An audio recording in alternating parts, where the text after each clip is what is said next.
ये रोज़ा मुबारक बीबी ज़ैनब सलामुल्लाह अलैहा के बेटे ओन अलैहिस्सलातु वस्सलाम का है।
محمد رزاق عمو شو شو بس انت ليش ما عكس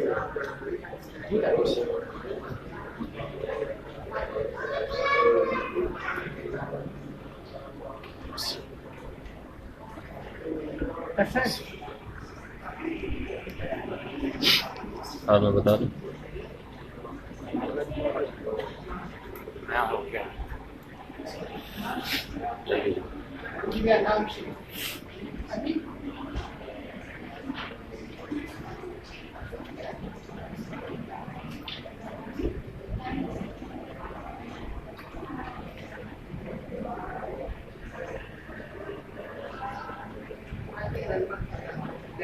محمد رزاق يا انت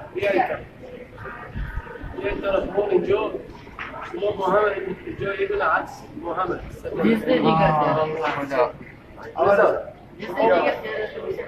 بدي هنا موبايل مال شنو بعكس نيجا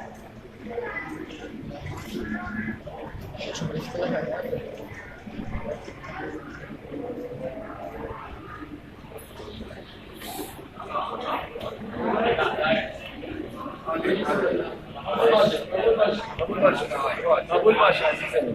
أبو لا أنا وكرت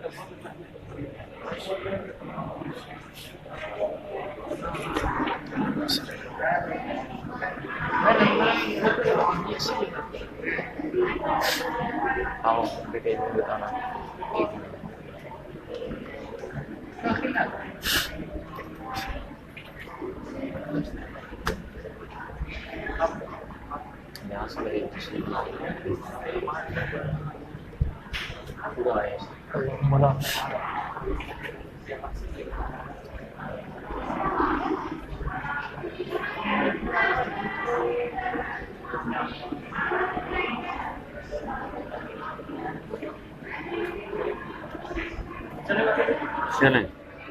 चल बाबा